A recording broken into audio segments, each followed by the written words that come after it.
El hipotálamo mencionamos la semana pasada que es un conjunto de núcleos de sustancia gris. Los núcleos de sustancia gris son aquellos que contienen a los somas de los cuerpos neuronales, ¿verdad? Y la sustancia blanca es la que contiene a los axones. Entonces el hipotálamo es un conjunto de núcleos de sustancia gris, ¿ya? Por eso no lo vas a entender como un dibujo en particular, sino que son varios grupos celulares que con un conjunto se les llama hipotálamo. Entonces tú aprendiste dos de esos núcleos, que eran el supraóptico y el paraventricular, que producían oxitocina y antidiurético, ¿verdad? Ahí mencionamos que las neuronas de esos núcleos se les llaman magnocelulares porque son neuronas de somas muy grandes, ¿ya? En la microscopía. Hay otros tipos de neuronas más pequeñas a las cuales se les llaman neuronas parvocelulares, que son estas que he dibujado por acá, ya se les llama neuronas o células ya llamadas parvocelulares.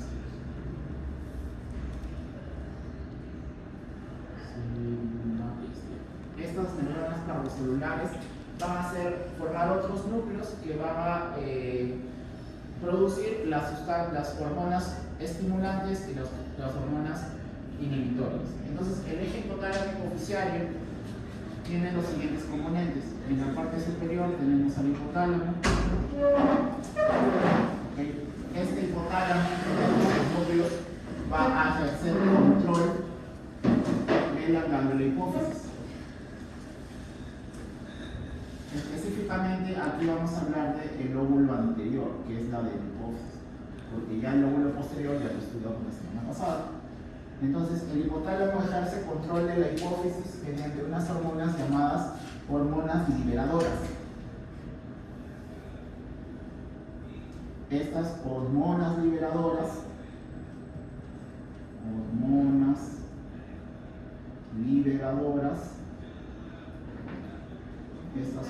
liberadoras llegan hasta la hipófisis y lo que hacen es incrementar o estimular su secreción.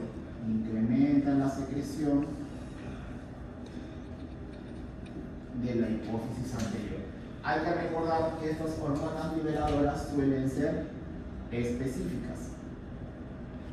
O sea que hay una determinada hormona liberadora para cada tipo de hormona producida por la hipófisis. Entonces, en respuesta a estas hormonas liberadoras, la hipófisis secreta hormonas. ¿Cuántas hormonas principales son producidas en la hipófisis? Son 6 las principales. No son las únicas, hay otras, pero las principales son 6. Estas hormonas luego van a viajar. Ya sabes que para que pueda ser una hormona tiene que viajar a través del torrente sanguíneo, se viajan por la sangre, ¿no? Y cuando viajan por la sangre se van a encontrar con sus órganos o sus tejidos diana, ¿verdad? Entonces tenemos hipotálamo, hipófisis, hormonas. Vamos a tener de esta manera, ¿no?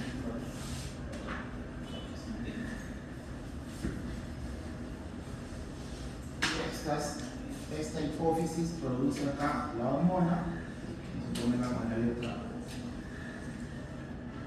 H. Esta hormona viaja por la sangre y llega antes a su órgano diana, que en este caso suele ser una glándula, o también puede ser simplemente un tejido diana, ¿verdad? Y esta glándula o tejido diana va a tener un efecto o cambio metabólico. Bien, entonces, hormonas liberadoras son específicas.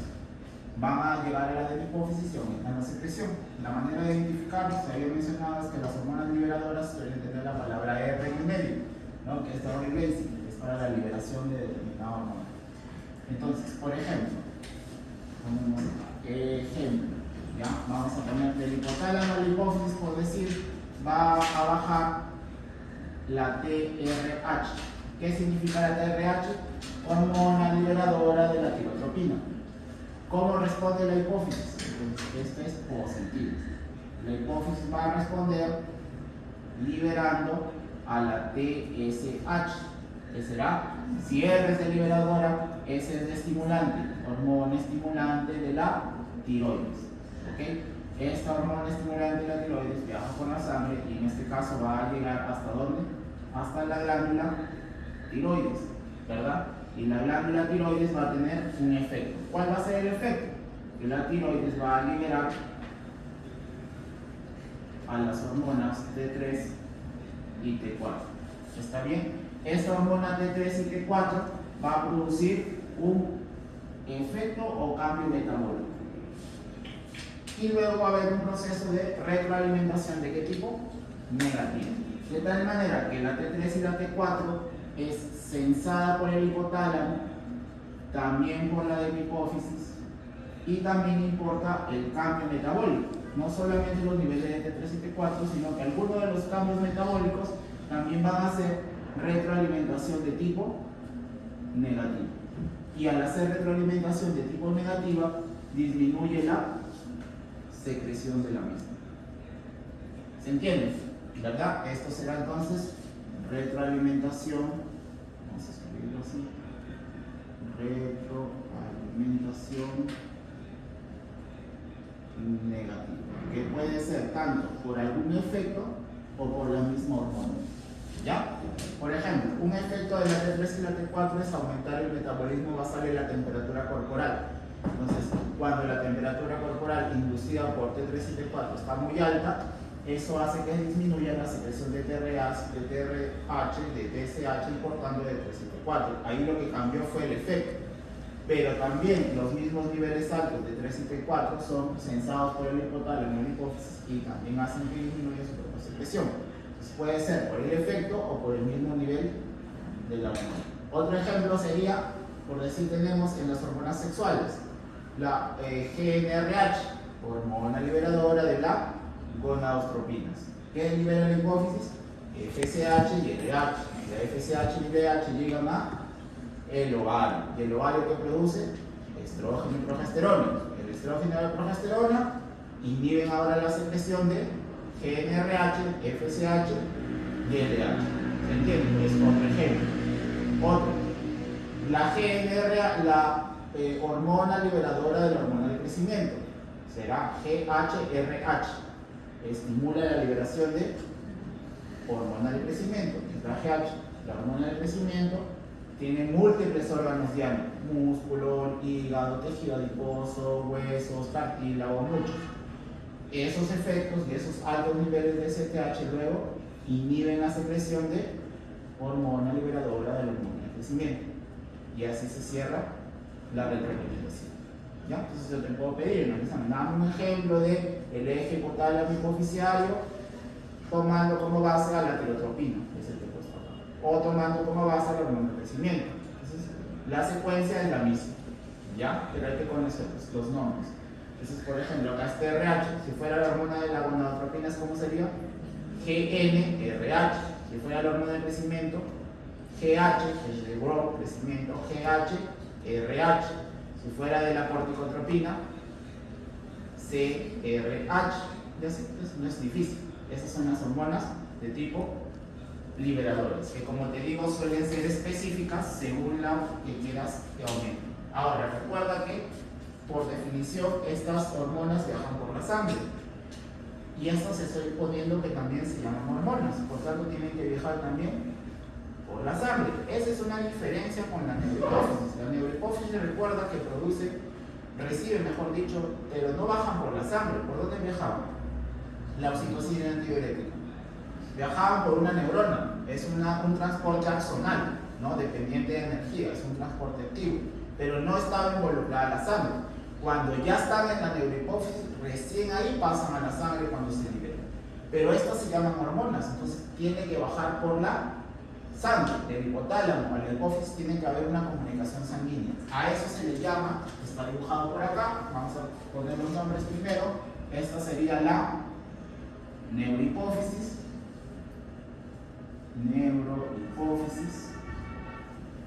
¿verdad? Esta es la neurohipófisis, ya las partes las conoces: el plasma óptico, el cuerpo mamilar, el tallo de la hipófisis, la eminencia media, ¿no? Eminencia media, el infundíbulo, la pars tuberalis, la pars nerviosa, la pars distal, ¿verdad? Eso ya lo hicimos la semana pasada. Recuerda que acá estaban las neuronas magnocelulares que bajaban sus axones y se almacenaba ADH y oxitocina en las terminaciones nerviosas, formando una glándula de secreción que se llamaban cuerpos de Hebel. Todo eso lo dijimos la semana pasada. En el caso de la adenopófisis, que es esta estructura que ves por acá, esta sería la adenopófisis, la comunicación es a través del torrente sanguíneo y forman algo llamado el sistema porta hipotalámico hipoficial. ¿Qué es un sistema porta? Eso también enseñado en anatomía. ¿A qué se le llama un sistema porta? Este sistema porta hipotalámico hipoficiario es el que permite el transporte y regulación a través de hormonas liberadoras e inhibidoras. Porque sí, así como existen inhibidores, las hormonas liberadoras, también existen las hormonas inhibidoras. Entonces acá vamos a agregar que si las hormonas liberadoras son positivas para la secreción, tenemos también su contraparte, que son las llamadas hormonas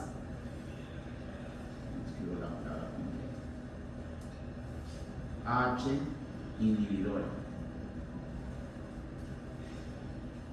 Y las hormonas inhibidoras, en cambio, lo que van a hacer es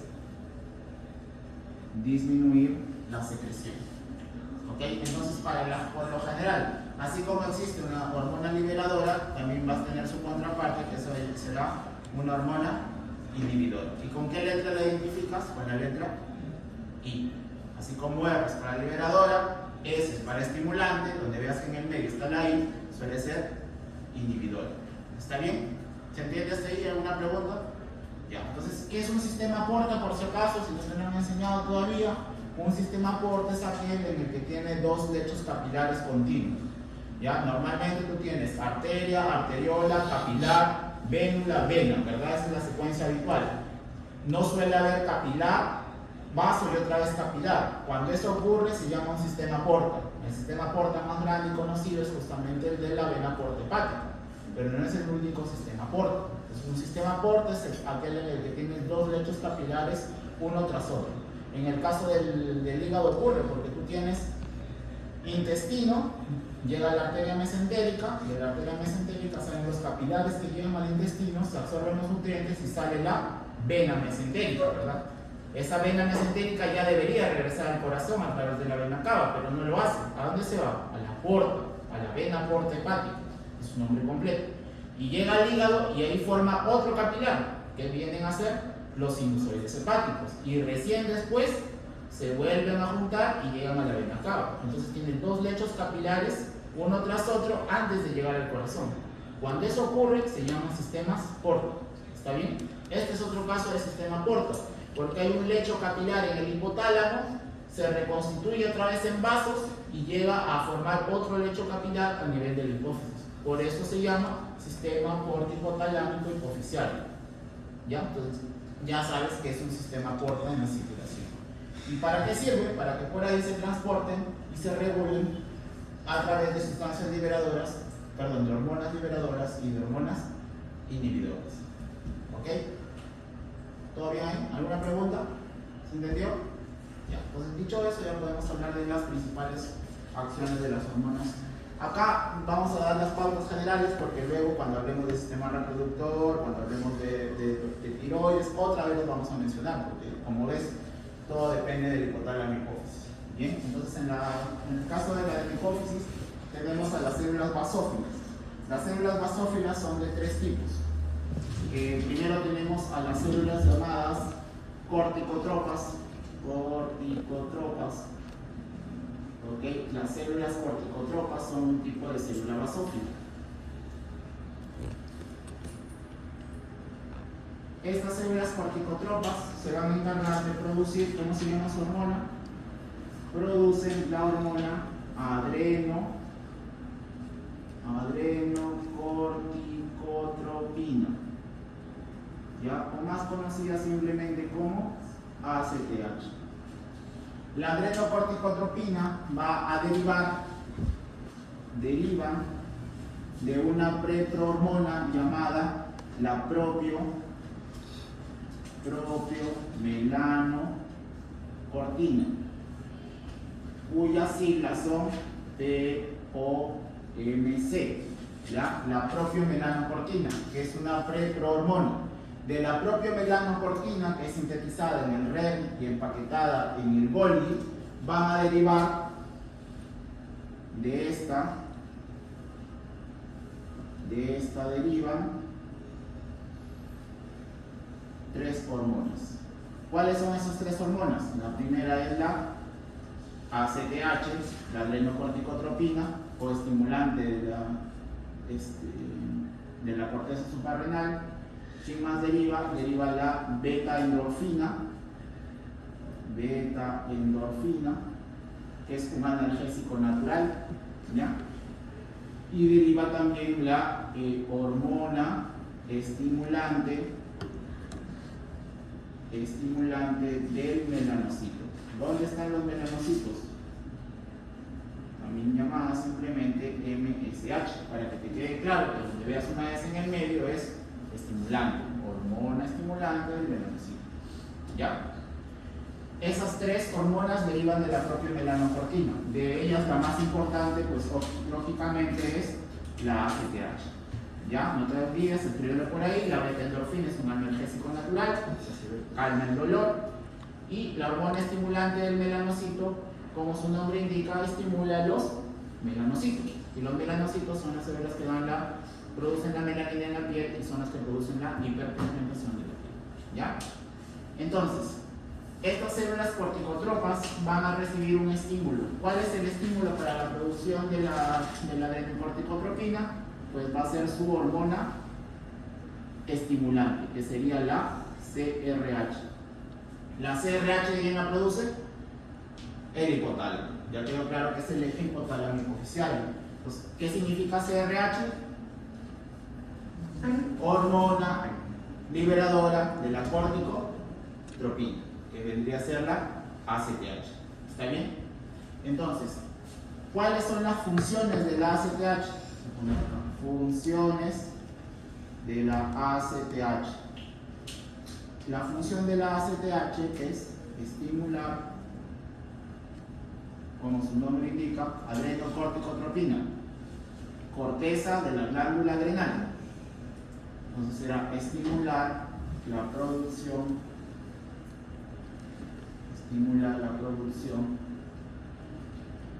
de corticoides y andrógenos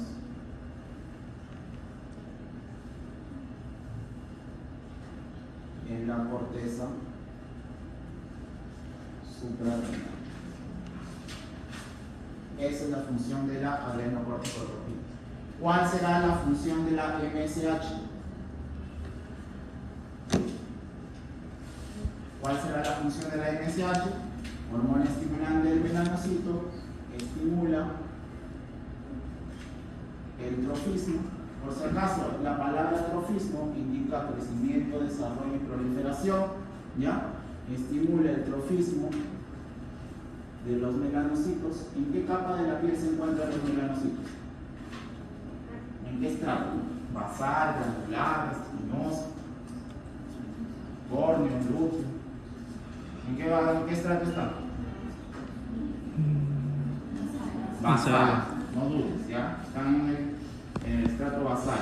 Estimula el trofismo de los melanocitos. ¿Qué es trofismo? Crecimiento, desarrollo, proliferación, ¿ya? Estimula el trofismo de los melanocitos y por tanto la producción, por si acaso PD es producción de melanina, o sea, estimula la pigmentación de la piel, ¿ya?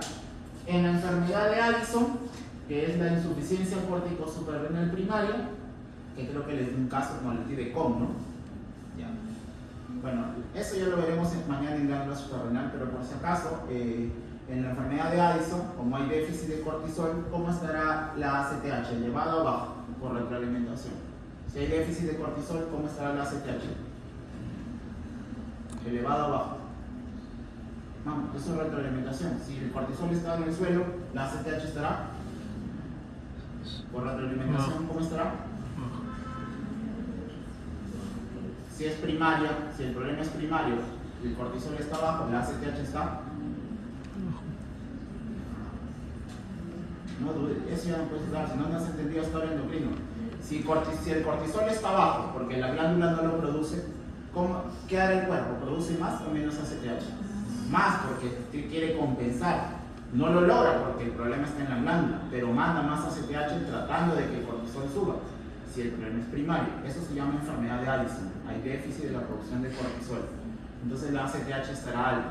Pero como la glándula no responde a la ACTH por si acaso, cuando llega a las células basales de la piel, se transforma en MSH. ¿Ya? Y como para producir ACTH, ¿qué necesitas? Antes, propio melanocortina. Entonces, a la par que se produce ACTH, se produce exceso de MSH. Entonces, ¿qué hace con la piel? La hiperpigmenta. Por eso es que un signo de la enfermedad de Addison es la hiperpigmentación de la piel, porque hay exceso de MSH derivada de la propia melanocortina. ¿Ya? Bien, entonces ahí están las células corticotropas. ¿Qué otras células basófilas conocen? Luego tenemos a las tirotropas. Las tirotropas. Las células tirotropas también son de tipo de basófilas, ¿verdad? ¿Y cuál es el estimulante? Ya habíamos dicho que acá el estimulante es la TRH, ¿verdad? Es positiva. Las tirotropas producen a la TSH, que es llamada la hormona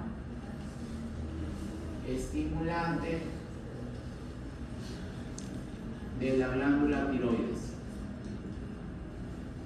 ¿verdad? La TSH. ¿Cuál será la función de la TSH? Pues obviamente es incrementar la producción de hormonas tiroideas, eso lo vamos a ver en la siguiente pizarra, pero incrementa la secreción de T3 y T4. También incrementa el trofismo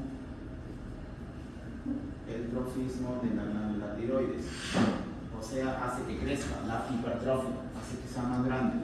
También incrementa la producción de una proteína que se llama tiroglobulina, que ya luego vamos a ver para qué sirve. ¿Ya? Esa es la tirotropa. Otra tenemos a las gonadotropas. Las gonadotropas. ¿Cuál es la liberadora de la gonadotropina? Será la GnRH. Esa es la liberadora de las gonadotropinas. En las gonadotropinas tenemos a dos. Por un lado tenemos a la FSH, o también llamada hormona folículo estimulante, cuyas funciones son funciones de la FSH, ya lo vamos a ver en un reproductor, pero ahora de manera general, la FSH estimula la maduración folicular. ¿De quién? Del ovario, ovárica, ya la maduración folicular ovárica. ¿Qué más estimula? La producción principalmente de estrógenos, también de progesterona, pero principalmente estrógenos.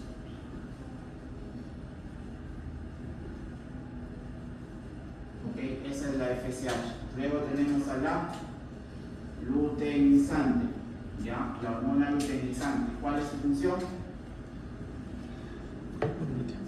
Maduración final del último folículo. Ese folículo se llama folículo de Graf, que es el previo a que se dé la ovulación. Por tanto, es la responsable de la ovulación. Ya, maduración del folículo de Graf y su ruptura produce la ovulación, ¿ya? Y estimula también la producción principalmente de progesterona, también de estrógeno, pero principalmente progesterona, ¿ya? A su vez también mantiene el cuerpo lúteo. ¿Qué es el cuerpo lúteo? Recuerda que cuando se libera el ovario, quedan unas células ahí que forman el cuerpo lúteo, que son las responsables de seguir produciendo progesterona, ¿ya? Y ahora vamos con las células acidófilas. Las células acidófilas son dos. Tenemos a las productoras de la prolactina, células acidófilas.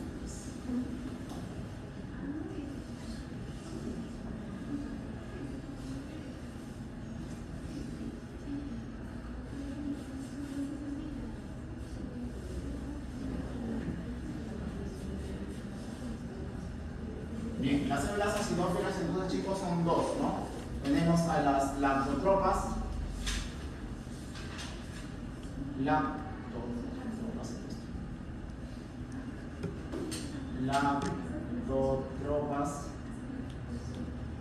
¿Qué producen las lactotropas? Pues obviamente van a producir a la prolactina, ¿no? Prolactina. ¿Existe una hormona liberadora de la prolactina? Sí existe, ya, pero su utilidad biológica es mínima. La prolactina está más regulada a la baja, por dopamina. O sea, el principal regulador de la secreción de prolactina es por dopamina, su inhibidor. En cambio, en estas, el principal regulador de su secreción son sus liberadoras. Existen también sus inhibidoras, pero su utilidad es mínima. Están más reguladas por sus liberadoras. En el caso de la prolactina, el principal regulador de su secreción es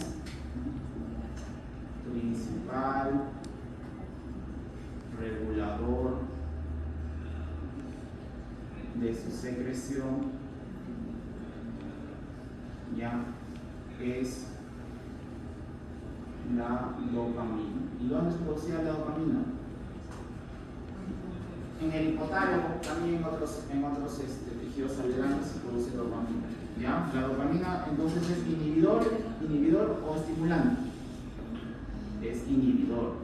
¿Ya? Inhibidor. Por eso es que en el tratamiento, por ejemplo, de los prolactinomas se usan medicamentos que simulan la dopamina, como por ejemplo la bromocriptina o la cabergolina. Son medicamentos análogos de la dopamina, porque lo que quiere es inhibir la secreción de prolactina. ¿Ya? Entonces, esta prolactina, ¿qué funciones va a tener? Funciones de la prolactina. Tenemos, obviamente, la secreción láctea. No estimula el desarrollo mamario, estimula la secreción láctea, que es diferente. ¿Cuál es el estímulo para esto? Estímulo para su secreción. ¿Cuál es el principal estímulo? Es la succión del pezón. Es la succión del pezón. Ese es el principal estímulo para la secreción de la prolactina. Aparte de la secreción láctea, ¿qué otro efecto tiene? Mantiene el cuerpo lúteo. Ya mantiene el cuerpo lúteo. Inhibe, por tanto, la ovulación. Por eso es que una mujer, cuando está dando de lactar, es menos probable que quede embarazada, porque como tiene altos niveles de prolactina, eso hace que el cuerpo lúteo se mantenga más tiempo, y aparte de la prolactina, inhibe la liberación de la GnRH. Si inhibe la liberación de GnRH, no hay FSH y LH, y por tanto no se va a dar la ovulación. Es como que un anticonceptivo natural de una mujer cuando está dando de lactar, y es propicio, porque si no se queda embarazada inmediatamente, pues entonces tendría problemas. No es como los animalitos, algunos animalitos tipo los conejos, los gatos, tienen a sus crías, los cuyos, y inmediatamente pueden volver a quedar embarazadas. No está inhibido por la lactancia. En el caso de las mujeres no. Cuando están dando de lactar, es menos probable que queden embarazadas, porque sus niveles de prolactina están elevados y eso hace que se inhiba la ovulación porque inhibe la liberación del GnRH y mantiene el cuerpo lúteo. ¿Ya? Esos son efectos de la prolactina. Bien.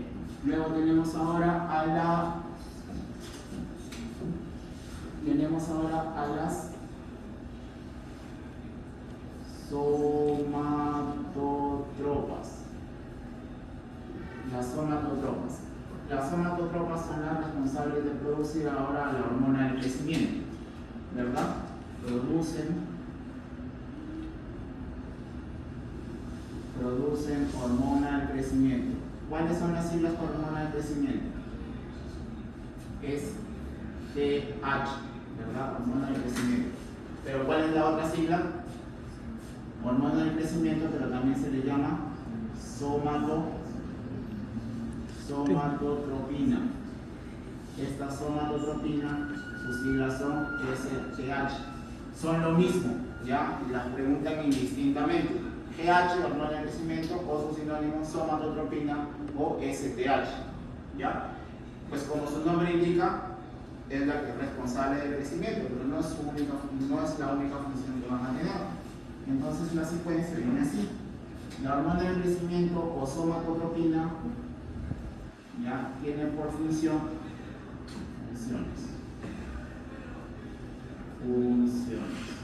Dentro de sus funciones son: 1.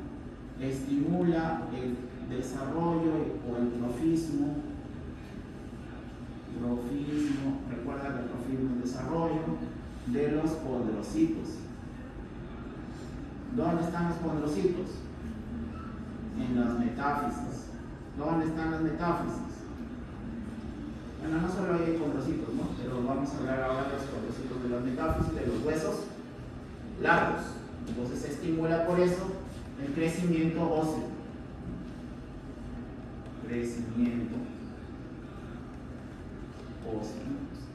¿Okay? Otra función de las hormonas de crecimiento: estimula la lipólisis. Acuérdate qué ocurrió con uno de los gorditos de tu salón cuando estabas en la primaria, cuando entraron a la secundaria.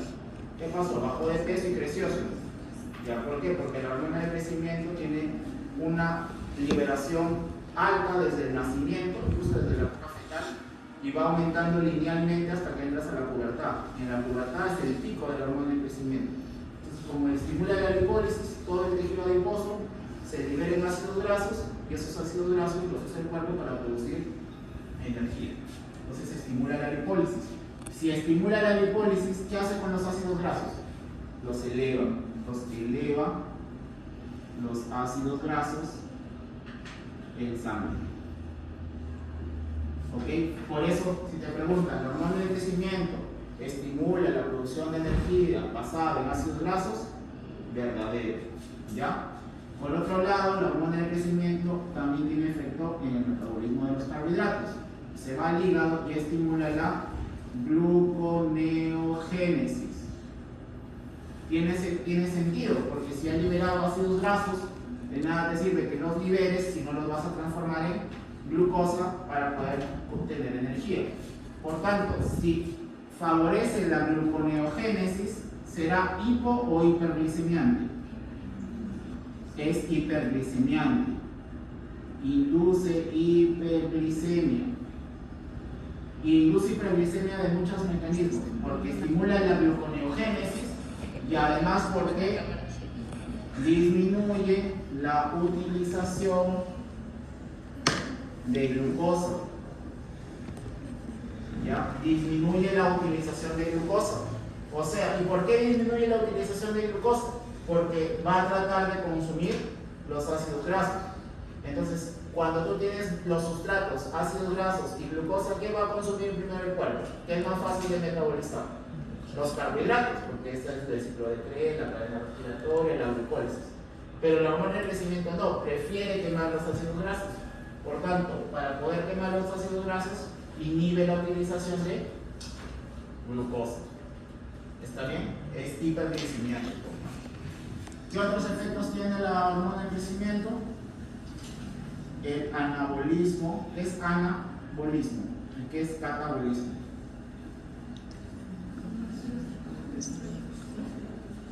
Ana es formar, Cata es romper, ¿ya? Cata rompe, Ana forma. Entonces, anabolismo es la síntesis, es sinónimo de síntesis. Anabolismo, síntesis proteica, ¿ya? Síntesis proteica. 6. Incrementa el trofismo muscular, o sea, el desarrollo de los músculos esqueléticos, ¿ya? También 7. Estimula la absorción de calcio para poder desarrollar los huesos. Y ahora se leen en tus libros que cuando llega al hígado, cuando la STH llega al hígado, ¿verdad? En el hígado induce la producción de algo llamado IGF-1. ¿Qué es el IGF-1? Factor de crecimiento insulínico tipo 1, ¿ya? IGF-1. Entonces, la STH, por si acaso, tiene una semivida muy corta. La semivida de la STH, de la somatotropina, ya su tiempo de vida media es muy corto, es de más o menos 20 minutos. Entonces, como es muy cortito, todas estas funciones pues están limitadas por su tiempo de vida media. Entonces, cuando llega al hígado, principalmente, por si acaso no solo el hígado, hay otros tejidos que también lo pueden hacer, induce la producción de factor de crecimiento insulínico tipo 1. ¿Y qué crees que es el factor insulínico tipo 1? Pues imitan las funciones de la hormona del crecimiento. Todo lo que acabamos de ver acá. Excepto que mientras la somatotropina es hiperglicemiante, por tanto, acá lo voy a poner en paralela, disminuye la secreción de insulina, porque ¿qué hace la insulina? Hace que la glucosa entre las células, por tanto es hipoglicemiante. Si la hormona del crecimiento quiere ser hiperglicemiante, inhibe la secreción de insulina. El factor insulínico tipo 1 hace todo lo que hace la STH, excepto porque aumenta la secreción de insulina. Y si incrementa la secreción de insulina, ¿qué hace con la glucosa? La disminuye o la baja en sangre. Si hay más insulina, la glucosa disminuye. Entonces, el factor insulínico tipo 1 es hipoglicemiante. ¿Qué ventaja tiene el factor insulínico tipo 1? Que su tiempo de vida media es mayor. El tiempo de vida es mucho más estable, se mantiene durante horas. Entonces los efectos tróficos de la hormona del crecimiento se pueden medir a través del factor insulínico tipo 1. Si yo quisiera saber en realidad cómo está la secreción de hormona del crecimiento, el medir cuánto tienes de hormona del crecimiento en sangre no es tan útil. ¿Por qué? Porque su tiempo de vida media es muy corto y puede que la hayas medido en un momento donde simplemente no había mucho. Por eso es más útil medir el factor insulínico tipo 1, porque los niveles de esto se correlacionan con los niveles de hormona del crecimiento. Porque para que se produzca esto, ¿qué tiene que haber? Hormona del crecimiento. Entonces, si me falta esto, significa que me falta hormona del crecimiento. ¿Y por qué no me conviene medir esto directamente? Porque su tiempo de vida media es muy corto. ¿En qué momento se libera mayor cantidad de hormona del crecimiento? Su liberación es mayor en la mañana temprana, en las primeras horas de la mañana, y sobre todo es muy importante en la fase 3 y en la fase 4 del sueño. Por si acaso, la fase 4 se llama sueño REM. Eso te van a enseñar en neuro. ¿Ya? De ahí que el que duermas bien y que los niños duerman bien se asocia a que liberen mayores cantidades de hormona del crecimiento. Por eso es importante el sueño. No es que ya porque te la pasas estudiando todo el tiempo, pues entonces inhibes la secreción de hormona del crecimiento.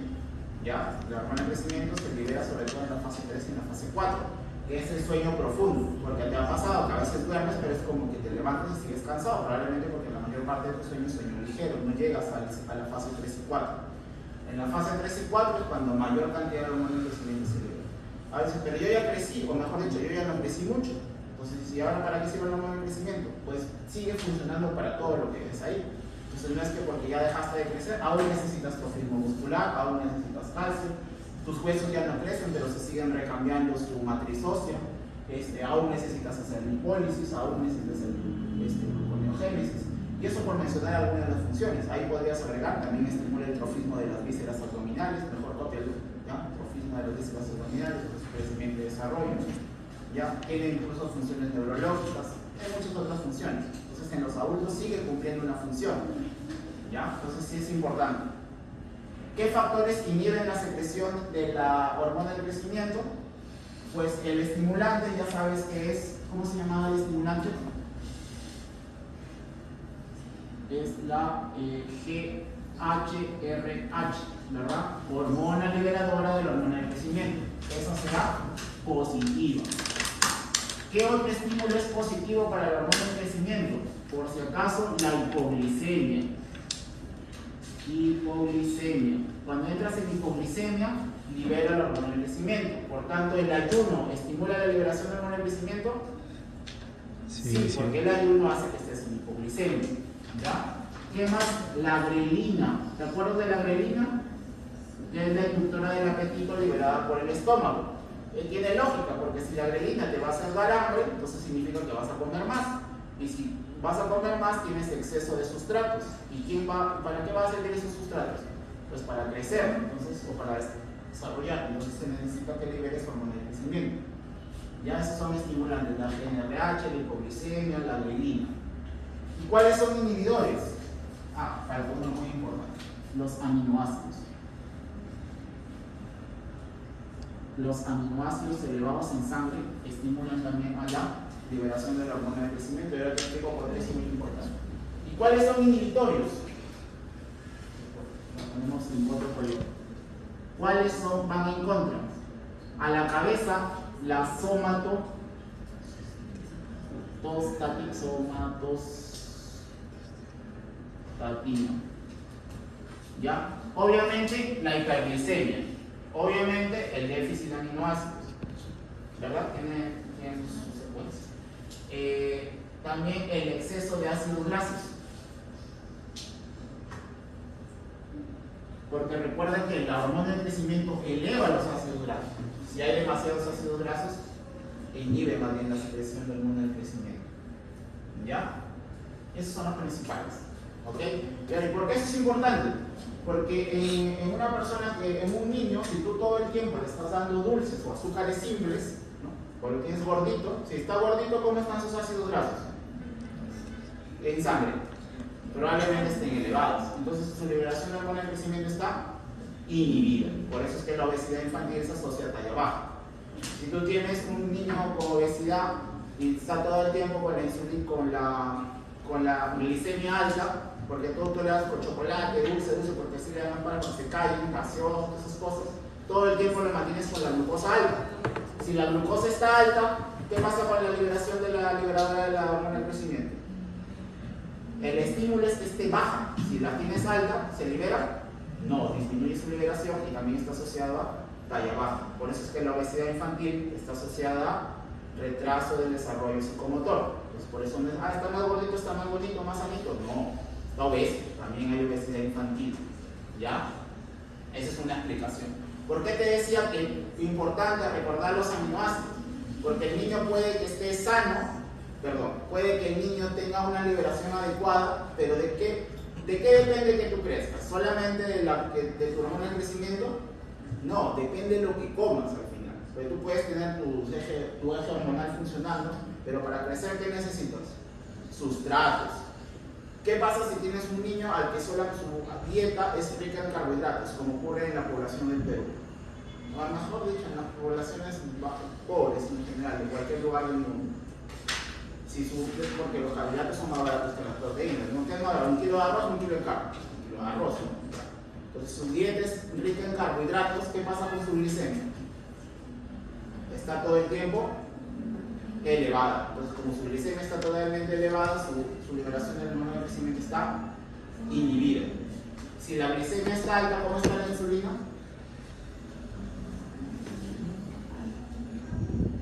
La insulina está elevada o baja. Si la glicemia está alta, la insulina estará también va a estar elevada. ¿Ya? Ahora, si tú le das ahora una dieta balanceada, proteínas más carbohidratos, va a ocurrir lo siguiente. Uno, que los aminoácidos de las proteínas hacen que se libere hormona de crecimiento. Pero tú me dices, doctor, pero ahí hay trampa, porque si también está dando carbohidratos, eso va a inhibir. No, porque la liberación de carbohidratos hace que se libere insulina, y la insulina aumenta los receptores de hormona de crecimiento. No hay espacio, apúntalo ya. La hormona de crecimiento, la insulina, porque por las puras no se llama factor insulínico, ¿no? O sea, tienes que preguntarte por qué se llama así. ¿Por qué crees que le han puesto factor de crecimiento insulínico? Algo tiene que ver con la insulina. La insulina, por si acaso, estimula la producción de receptores de hormona de crecimiento. Entonces, si tú al niño le das proteínas, eso hace que se estimule la hormona de crecimiento. Pero como también le estás dando carbohidratos, eso hace que se estimule la liberación de insulina. La insulina sale, hace que se produzcan más receptores para hormona de crecimiento y la hormona de crecimiento funciona mejor. Al mismo tiempo, la insulina, ¿qué hace con la glucosa que comiste? La mete a las células y eso induce hipoglicemia. ¿Qué hace la hipoglicemia? Libera más hormona de crecimiento. Entonces al final depende de la dieta que tú le des. Si tú le das puro carbohidrato, lo fregaste. Anulas el efecto. Si tú le das las dos cosas, le das los dos factores para estimular. ¿Se entiende? Y si tú le das pura proteína, tampoco, porque ahora ¿qué va a usar como sustrato? Sus mismas proteínas y su grasa. Entonces se consume. Entonces necesitan las dos cosas. ¿Ya? Entonces ya sabes por qué no es bueno tener los gorditos aunque se ven bonitos. ¿Se entendieron? ¿Se entendieron? Esta parte es un poco más compleja. Yo te invito a leerlo del Bernie Levy. Está muy sencillo y te lo explican bien. Ya la parte de esto. Por si acaso, antes a esto se le llamaba somatomeguina C. Esto sí lo voy a explicar. Al factor insulínico tipo 1, en los libros más antiguos, somatomeguina C. Ahora esto debe hacerte pensar que si existe una 1 es porque existe otra, ¿no? Ya, averigua para qué es la otra, ya hay otra que va al sistema nervioso. También es parecido, inducido por eso. Pero tú te lo aprendes uno. Si no, no le dices puesto 1. Me dicen que tú te preguntes, pero si hay una 1, hay una otra. Si no, ¿para qué le ponemos frente? Le dicen puesto así nomás. Yo también voy a tomar fotos.